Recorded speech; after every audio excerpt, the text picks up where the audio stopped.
இயேசு உங்களை நேசிக்கிறார்.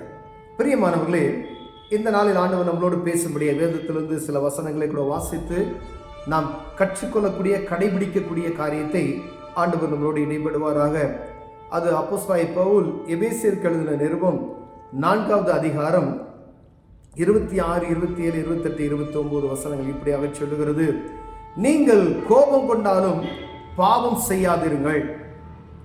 சூரியன் அஸ்தமிக்கிறதுக்கு முன்னாக உங்கள் எரிச்சல் தனியே கடவது. பிசாசுக்கு இடம் கொடாதிருங்கள். கெட்ட வார்த்தை ஒன்றும் உங்கள் வாயிலிருந்து புறப்பட வேண்டாம். பக்தி விருத்திக்கு ஏதுவான நல்ல வார்த்தைகள் உண்டானால் அதையே கேட்கிறவர்களுக்கு புரோஜனம் உண்டாகும்படி பேசுங்கள். அன்றியும் நீங்கள் மீட்கப்படும் நாளுக்கென்று முத்திரையாக பெற்ற தேவனுடைய பரிசுத்த ஆவியை துக்கப்படுத்தாதிருங்கள். சகல விதமான கசப்பும் கோபமும் மூர்க்கமும் கூக்குரலும் தூசணமும் மற்ற எந்த துக்கணமும் உங்களை விட்டு நீங்க கடவது. பிரியமானவர்களே, ஆண்டவராகிய இயேசு கிறிஸ்துவின் நாமத்தை அறிந்து கொண்டது மாத்திரம் போதாது, ஆனால் இப்படித்தான் வாழ வேண்டும் என்று சொல்லி வேதம் நமக்கு கற்றுக் கொடுத்திருக்கிறது. பிரியமானவர்களே, எல்லாரும் மாம்சத்தில் இருந்தோம், ஆண்டவரை அறிந்து கொண்டோம், பரிசுத்தமாய் வாழுவதற்கு நம்மை ஒப்புவித்திருக்கிறோம். அப்படியானால் ஒவ்வொரு நாளும் ஒரு குழந்தை பிறந்த முதல் அதனுடைய ஒவ்வொரு நாளும் ஒரு வளர்ச்சி நாம் எதிர்பார்க்கிறோம். பிரியமானவர்களே, ஒரு பிறந்த குழந்தை 1 மாசத்துல நடக்கணும், 1 மாசத்துல தவறணும், ஒரு 2 மாசத்துல நடக்கணும், இப்படி சொல்லி ஒரு கால திட்டங்களை நாம் பார்த்து கொண்டே இருக்கிறோம். ஒருவேளை 3 மாசம் ஆகி அந்த பிள்ளை தவறாம இருந்துச்சு சொன்னா அந்த பிள்ளையை பார்த்து நம்ம என்ன சொல்லுவோம் அப்படின்னா, அந்த பிள்ளைக்கு ஏதோ உடல் சரியில்லை அப்படின்னு நம்ம சொல்லுவோம். உடனே என்ன செய்வோம், டாக்டர்கிட்ட போவோம். அதை போய் என்ன உடனே அதை சரி செய்வதற்கான வாசலை நாம் பார்ப்போம். பிரியமானவர்களே, அதே போலதான் ஆண்டவரை அறிந்து கொண்ட ஒவ்வொரு மனுஷிக்கும் ஆண்டவர் இந்த காரியத்தை வெளிப்படுத்துகிறதாவது, இயேசுவை அறிந்து கொண்ட நீங்களும் நாங்களும் எப்படி இருக்க வேண்டும் என்றால் இப்படிதான் வாழ வேண்டும் என்று, பரிசுத்தமாய் வாழ வேண்டும் என்று, ரட்சிப்பை அடைவதற்கான நேர்கோட்டு பாதையில் நடப்பதற்கான வாசல்களை சொல்லியிருக்கிறது. பிரியமானவர்களே, நீங்கள் கோபம் கொண்டாலும் பாவம் செய்யாதிருங்கள். அநேகருக்கு எல்லா மனிதரும் சாதாரணமான மனிதர்கள் தான், மாம்சமான மனிதர்கள். ஆனா கோபம் எல்லா மனிதனுக்கு வருகிறதை நாம் அறிந்திருக்க முடியும். ஆனால் கோபத்தில் வரக்கூடிய காரியத்தை அடக்கிக் கொள்வதற்கு பரிசுத்த ஆவியார் நமக்கு உதவி செய்வார். அப்படியானால் பரிசுத்த ஆவியார் அனுதினமும் நாம் தரித்து கொண்டவர்களாய் காணப்படும்படி அழைக்கப்படுகிறோம். கோபம் வரும், அதை கோபம் வந்தாலும் நீங்க பாவம் செய்யாதீர்கள். கோபம் வரும், அப்ப கோபத்தை அடக்கிக் கொள்வதற்கு நாம் தேவ சமூகத்தில் கிருபை வாங்கணும். பிரியமானவர்களே, தேவ சமூகத்தில் கேளுங்க, ஆண்டவரே என்னால் கோபத்தை அடக்கிக் கொள்ள முடியாது. அநேக ஆண்டுடைய பிள்ளைகளுக்கு கோபம் வரும், டக்குன்னு அடிச்சு போடுவாங்க, கோபம் வரும், கெட்ட வார்த்தைகளால் பேசி விடுகிறார்கள். அது கீழே சொல்லுவாங்க, பிசாசுக்கு இடம் கொடாதீர்கள். ஏன்னா அவன் எப்பொழுதும் கிர்ச்சிக்கிற சிங்கம் போல எவனை விழுங்கலாம் என்று, எப்படி பாவத்துக்குள்ள தரலாம், எப்படி குற்றம் கண்டுபிடிக்கலாம் என்று சுத்தி திரிகிறானோ. அவனுடைய வேலையே அதுதான். யாரை கெடுக்கலாம், யாரை பாவத்துக்குள்ள உழத்தலாம், யாரை பக்தி விருத்தி இல்லாதபடி செய்யலாம்னு சொல்லுவதுதான் அவனுடைய வேலை. கெட்ட வார்த்தை ஒன்றும் உங்கள் வாயிலிருந்து புறப்பட வேண்டாம். பக்தி விருத்திக்கு ஏதுவான நல்ல வார்த்தை உண்டானால் அதையே கேட்கிறவர்களுக்கு புரோஜனம் உண்டாக பேசுங்கள். ஒரு இடத்துல போய் நம்ம பேசுறோம் அப்படின்னா அசுத்தமான வார்த்தைகளை பேசாதபடி நம்மை காக்க விடுவர் கர்த்தர். அப்படி பேசுறோம் அப்படின்னா நம்மையே மறந்து வருதுன்னா இன்னும் நம்முடைய மாம்சம் சாகல, ஜென்ம சுவாபம் நம்மளுடைய சாகல. அப்ப தேவ சமூகத்தில் கேட்கிற, ஆண்டவரே கேட்காதபடி ஒருவனும் பெற்றுக்கொள்ள முடியாது. பிரியமானவர்களே, அதான் போகும்னு நினைச்சீங்கன்னா போகாது.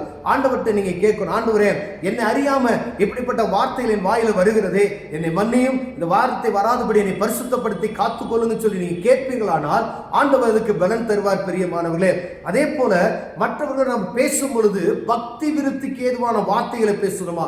கட்டுக்கதைகளும் தேவையற்ற வார்த்தைகளும் தேவையில்லாத கிளவிகள் பேசுகிற பேச்சுகளை நாம் பேசிக்கொண்டு இருக்கிறோம் என்பதை வேதம் சொல்லுகிறது.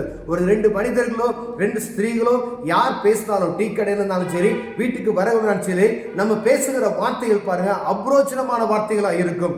எந்ததுக்கு உப்புக்களுக்கு புரோஜனம் இல்லாதது சொல்லுவோம் பார்த்தீங்களா? அப்படிதான். ஒண்ணு மற்றவர்களை பற்றி குற்றம் பேசுவோம், குறை பேசுவோம், புறணி பேசுவோம். இப்படிப்பட்டதான காரியம் எங்காவது வந்து அந்த இடத்துல சேர்ந்து விடும். பெரியமான ஆனா ஆண்டவர் சொல்லுகிறார், கூடுமானால் பக்தி விருத்திக்கு ஏதுவான நல் வார்த்தைகளையே பேசணும்.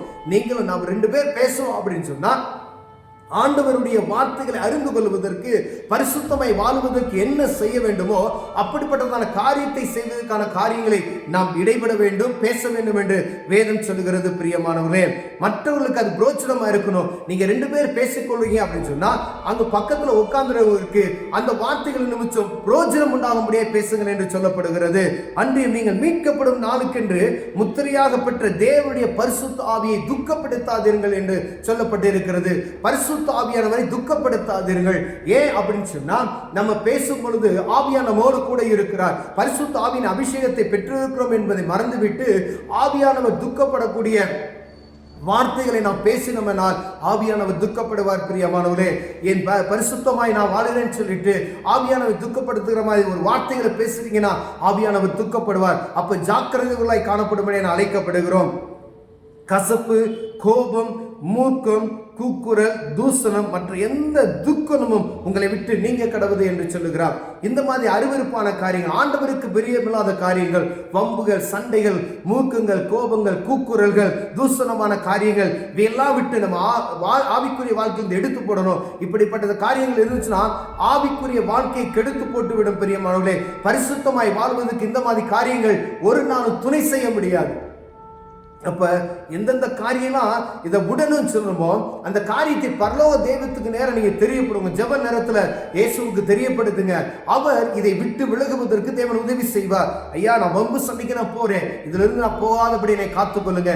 என் வாயை திறந்தா அசுத்தமான வார்த்தைகள் என்னை அறியாமல் வந்து விடுகிறது, அதை வருவாதபடி என்னை காத்துக்கொள்ளுங்க அப்படின்னு சொன்னீங்கன்னா ஆண்டவருக்கு பலன் தருவார். பிரியமானவர்களே, தேவையற்ற பேச்சுகள், எங்கு போனாலும் புறணி பேசு, மற்றவங்களை பத்தி பேசுகிற எண்ணம் என்னை விட்டு போக மாட்டேங்குது, அடுத்த ஊழியக்காரர்களை பற்றி பேசுகிறது, அடுத்த குடும்பத்தை பற்றி பேசுகிறது, அடுத்த சகோதரனை பற்றி பேசுகிறது, இல்லாத நபர்களை பற்றி பேசக்கூடிய இப்படிப்பட்டதான காரியங்கள் நமக்குள் இருக்குமேனா தேவ சமூகத்தில் கேட்கும் பொழுது ஆண்டவர் நமக்கு உதவி செய்ய வல்லமையுள்ளவராக இருக்கிறார். பிரியமானவர்களே, வேதம் சொல்லுகிறது நீங்க இப்படிதான் வாழணும், பரிசுத்தமாய் வாழணும். ஒரு ரட்சிப்பின் அனுபவத்தை பெற்றுக்கொண்ட மனிதன் ஒவ்வொரு நாளும் ஒவ்வொரு பாதையில முன்னேறி செல்லும்படியாக ஆண்டவர் அழைக்கிறார். ஒரு குழந்தை எப்படி வளர்ந்து ஒரு நல்ல திடமான ஒரு புருஷனாய் மாற வேண்டும் நம்ம விரும்புகிறோமோ அதே போலதான் பரிசுத்த ஆவியானவர் அனுதினமும் நம்முடைய ஆவிக்குரிய வாழ்க்கையில நலந்து தரமான ஒரு புருஷனாய் வாழ்வதற்கு நம்மை அழைக்கிறார். பிரியமானவர்களே, ஒருவேளை அதில் குறைச்சல் உள்ளவராய் காணப்பட்டால் முடமான குழந்தையை போல,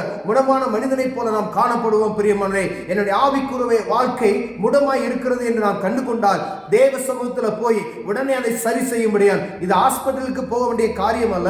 தேவ சமூகத்தில் காத்திருந்து புது பலனை பெற்றுக்கொண்டு ஆண்டவரே என் பாவத்தை மன்னிங்க, இந்த காரியத்தில் நான் சரியா என்ன நடக்க முடியல, நான் குறைவுள்ளவனாய் இருக்கிறேன் என்று தேவ சமூகத்தில் ஒப்புக்கொள்வோமே. ஆனால் அவர் அந்த காரியத்திலிருந்து நம்மை மீட்டுக்கொண்டு பரிசுத்தமாய் வாழ்வதற்கு, இந்த ரட்சிப்பின் பாதையை அடைவதற்கு நம்மை வழிநடத்த வல்லமையுள்ளவராக இருக்கிறார். பிரியமானவர்களே, கர்த்தர் நமக்கு நியமிக்கப்பட்ட பாதையில நேராய் ஓடுவதற்கு உதவி செய்வார். கண்களை மூடுவோம், ஜெபம் செய்வோம். அன்பின் தகப்பனே, ஆண்டவரே, வேதம் எங்களுக்கு நாங்கள் இப்படிதான் வாழ வேண்டும் என்று கற்றுக் கொடுத்திருக்கிறது. பிரியமானவர்களே, அப்படி வாழ்வதற்கு எங்களை சரிப்படுத்திக் கொள்ள, தகுதிப்படுத்த எங்களுக்கு கிருபை பாராட்டுங்க. இயேசுவின் நாமத்தில் பிதாவே, ஆமென்.